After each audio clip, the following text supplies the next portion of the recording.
नमस्कार, राम राम साथियों। स्वागत है आपका आपके अपने स्टडी प्लेटफॉर्म पढ़ाई.com पर।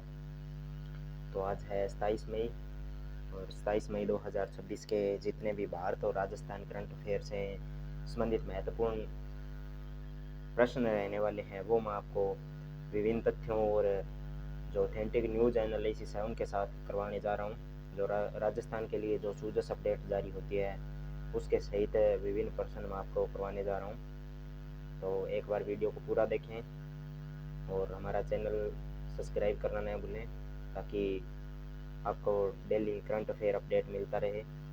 तो चलिए शुरू करते हैं आज की क्लास। आज की क्लास का पहला प्रश्न भारतीय करंट अफेयर से संबंधित। तीसरा भारत नॉर्डिक शिखर सम्मेलन। तो तीसरा जो भारत नॉर्डिक है शिखर सम्मेलन है इसका आयोजन हुआ है 19 मई 2026 को।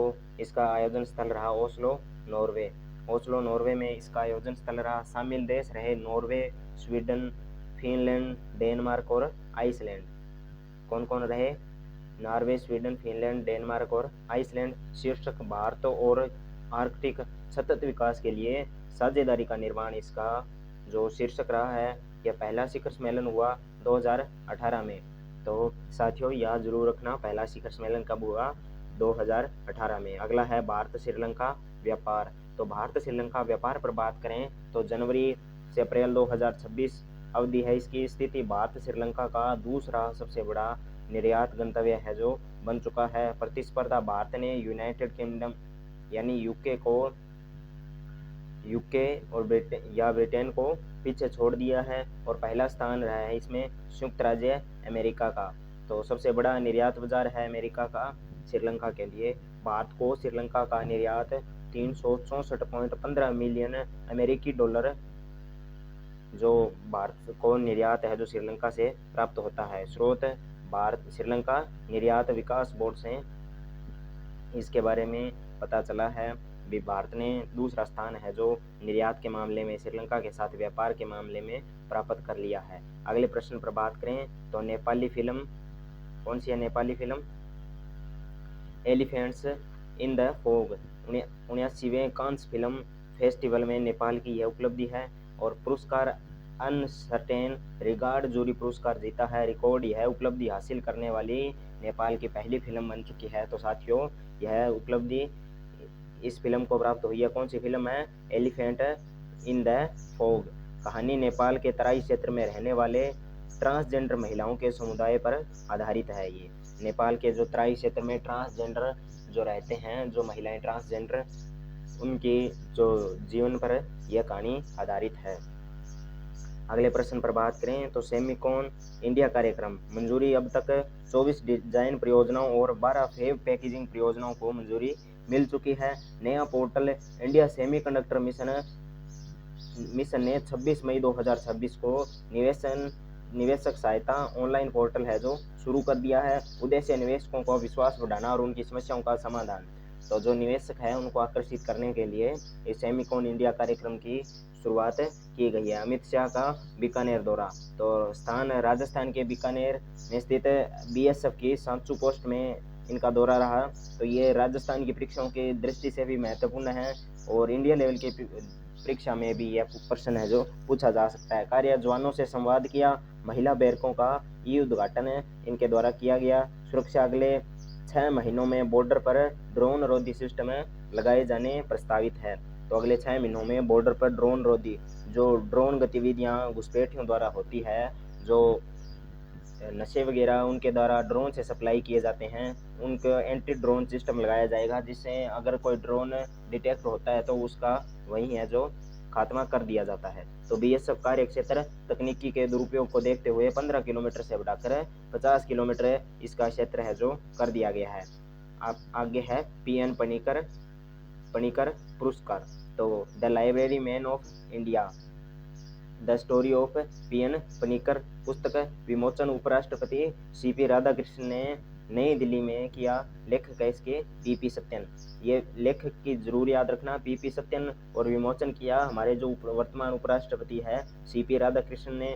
महत्व पीएम पनिकर को केरल के पुस्तकालय आंदोलन और सांस्कृतिक पुनर्जागरण का जनक माना जाता है। तो केरल के जो पुस्तकालय आंदोलन है उनका जनक और सांस्कृतिक पुनर्जागरण का जनक है पीएन पनिकर को माना जाता है।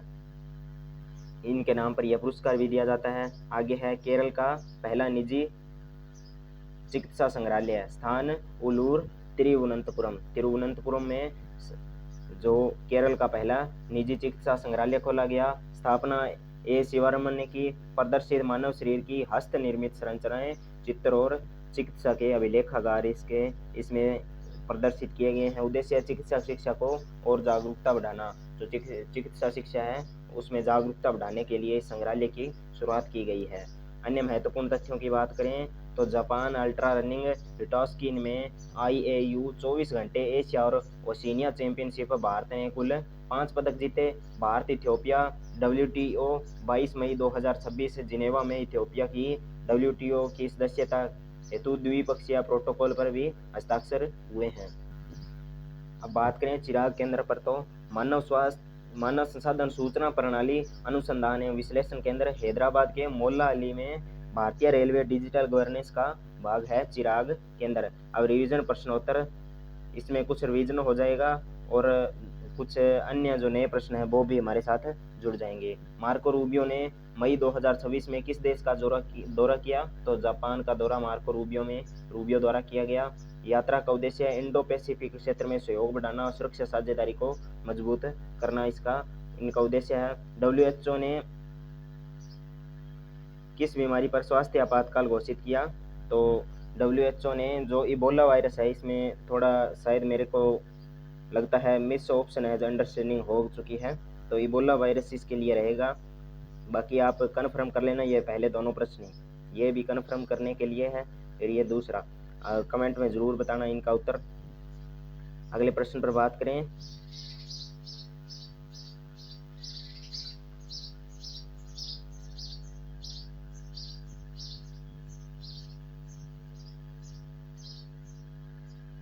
कांस 2026 में कैमरा डियोर मिला है। बेन इमेना को सर्वश्रेष्ठ प्रथम फीचर फिल्म के लिए कैमरा डियोर मिला है। गंगा एक्सप्रेसवे की कुल लंबाई 594 किलोमीटर।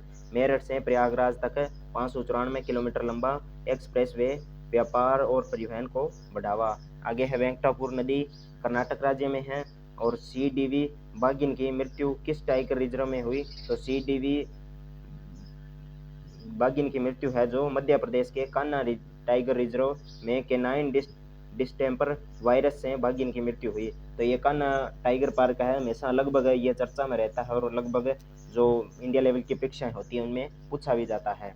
तो वंदे गंगा जल संरक्षण अभियान मध्य प्रदेश द्वारा शुरू किया गया। मध्य प्रदेश सरकार ने जल संरक्षण और जन जागरूकता के लिए यह अभियान शुरू किया। महात्मा बुद्ध कृषि विश्वविद्यालय कुशीनगर में बन रहा है। उत्तर प्रदेश सरकार कुशीनगर में कृषि शिक्षा और अनुसंधान को बढ़ावा देने के लिए यह विद्यालय बना रही है। 3000 किलोमीटर दूर हैदराबाद में रिमोट सर्जरी किस देश ने की? तो चीन ने हैदराबाद में रिमोट सर्जरी की है।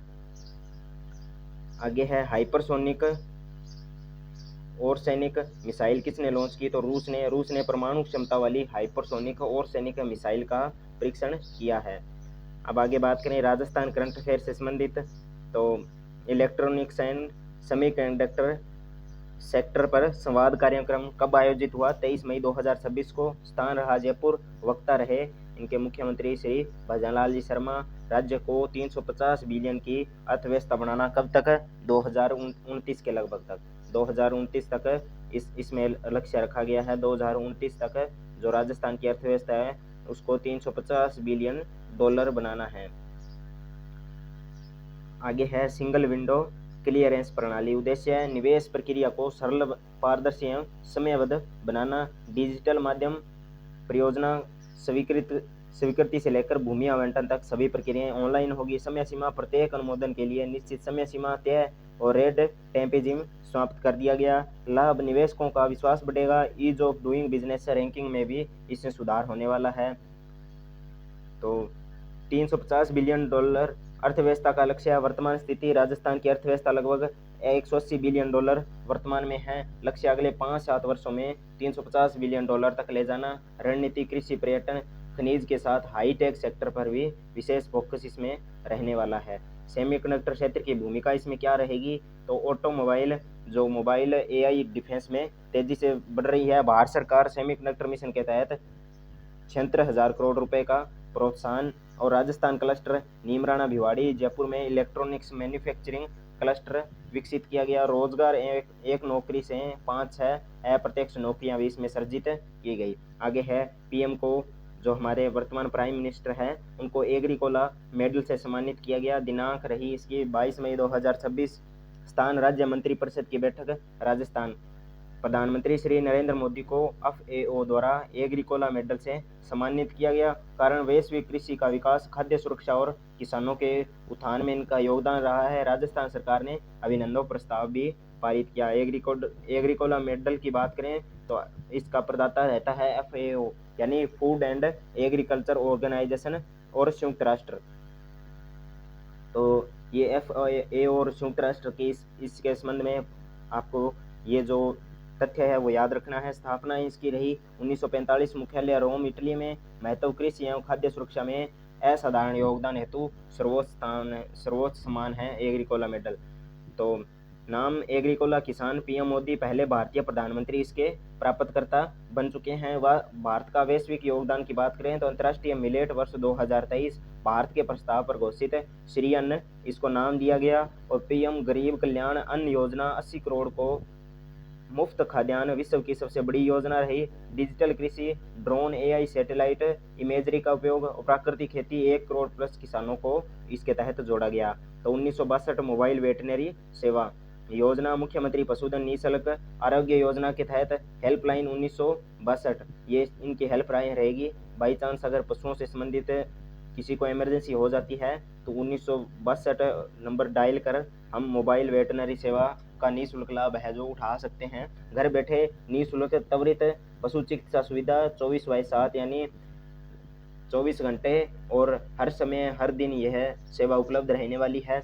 सुविधा सुसज्जित वाहन में पशु चिकित्सक दवाइयाँ, सर्जिकल किट और लैब टेस्ट भी उपस्थित रहेगा। निःशुल्क उपचार, दवाइयाँ, माइनर सर्जरी और टीकाकरण सभी इसके तहत निःशुल्क रहेंगे। उपलब्धियां और आंकड़ों की बात करें तो मोबाइल इकाइयाँ 536 पूरे राजस्थान में संचालित की गई है। लाभान्वित पशु 57.86 लाख पशुओं का उपचार इसके तहत किया जा चुका है। आगे बात करें तो लगभग 14.26 लाख से अधिक जो पशुपालक है इससे सीधे लाभान्वित हो चुके हैं। कवरेज सभी 41 जिलों में, ग्रामीण दूर दराज क्षेत्र है उन तक भी इसकी पहुंच है। जीएसडीपी योगदान लगभग 11% और रोजगार 70%। ग्रामीण परिवार जुड़े। पशुपालन का महत्व, तो पशुपालन में जीएसडीपी में पशुपालन का योगदान 11% और रोजगार 70%। ग्रामीण परिवार इससे जुड़े हुए हैं। और दुग्ध उत्पादन, भारत का दूसरा सबसे बड़ा दुग्ध उत्पादक राज्य है राजस्थान। ऊन उत्पादक में देश की कुल उत्पादन का 40% ऊन है जो राजस्थान द्वारा उत्पादित किया जाता है। आगे है rising Rajasthan global investment summit. तो rising Rajasthan global investment summit का आयोजन स्थान रहा कुशलगढ़ बांसवाड़ा। कार्यक्रम ग्राम विकास चौपाल। मुख्य कथन, राइजिंग राजस्थान सू बड़ो भरोसो 9 लाख करोड़ रो विकास पहुंचो धरातल पर। और समिट की उपलब्धियां, कुल एमओयू 35 लाख करोड़ रुपए से अधिक का एमओयू यानी समझौता हुआ। धरातल पर 9 लाख करोड़ रुपए के प्रोजेक्ट है जो अब तक शुरू हो चुके हैं। रूपांतरण दर 25.7%। निवेश वास्तविक परियोजनाओं में परिवर्तित किया गया। अब रोजगार की बात करें तो 25 लाख प्लस प्रत्यक्ष और अप्रत्यक्ष रोजगार इसे अनुमानित किया गया है। तो प्रमुख सेक्टर और निवेश की बात करें, किस सेक्टर में इससे निवेश किया जा रहा है, तो नवीनीकरण ऊर्जा में 15 lakh crore plus, solar wind, green hydrogen में और खनन एवं खनिज में 5 लाख करोड़ रुपए, सिरेमिक, सीमेंट और स्टोन और इलेक्ट्रॉनिक्स जयपुर, भिवाड़ी, नीमराणा में नए क्लस्टर स्थापित किए जा रहे हैं। टूरिज्म में 2 लाख करोड़, हेरिटेज होटल और रिसोर्ट्स का विकास किया जा रहा है। और नीतिगत सुधार में बात करें तो रिप्स 2024 उद्योगों को सब्सिडी, एसजीएसटी रिफंड और बिजली शुल्क में छूट दी गई ताकि जो उद्योग है वो आकर्षित राजस्थान की ओर हो सके। भूमि बैंक 1 लाख हेक्टेयर तैयार और logistics Delhi Mumbai industrial corridor का लाभ इससे मिल चुका है। अब आगे बात करें तो ये थे हमारे राजस्थान करंट अफेयर के प्रश्न। अब जो सूझ से ये प्रश्नोत्तरी जारी होती है उसमें जो प्रश्न आते हैं उनके बारे में हम चर्चा करने जा रहे हैं। तो राजस्थान इंडस्ट्रियल डेवलपमेंट पॉलिसी का मुख्य लक्ष्य है राज्य की अर्थव्यवस्था को 2028-29 तक कितने बिलियन डॉलर, $350 बिलियन तक पहुंचाना इसका लक्ष्य रहेगा, $350 बिलियन। Option B. मई 2026 में संयुक्त राष्ट्र के खाद्य एवं कृषि संगठन द्वारा प्रधानमंत्री नरेंद्र मोदी को किस प्रतिष्ठित सम्मान से नवाजा गया? तो एग्रीकोला मेडल से। तो राजस्थान में पशुपालकों और उनके घर तक पशु चिकित्सा सुविधाएं उपलब्ध करवाने के लिए मोबाइल वेटनरी यूनिट सेवा शुरू की गई है, जिसका हेल्पलाइन नंबर रहेगा 1962 इसका हेल्पलाइन नंबर रहेगा। राइजिंग राजस्थान इन्वेस्टमेंट समिट में हस्ताक्षरित 35 लाख करोड़ रुपए के MOU से अब तक कितने लाख करोड़ रुपए का निवेश धरातल पर हो चुका है? तो 9 लाख करोड़ रुपए का निवेश धरातल पर अब तक हो चुका है। और पंचगौरव योजना में एक जिला एक उपज के तहत करौली जिले की उपज कौन सी है? तिल इसके तहत करौली जिले की उपज है तिल। अब आपको फलोदी जिले की एक जिला एक उपज के तहत उपज बतानी है। अभी फलोदी जिले की उपज कौन सी है? तो आप कमेंट बॉक्स में कमेंट कर सकते हैं फलोदी जिले की उपज के लिए, फलोदी जिले की उपज।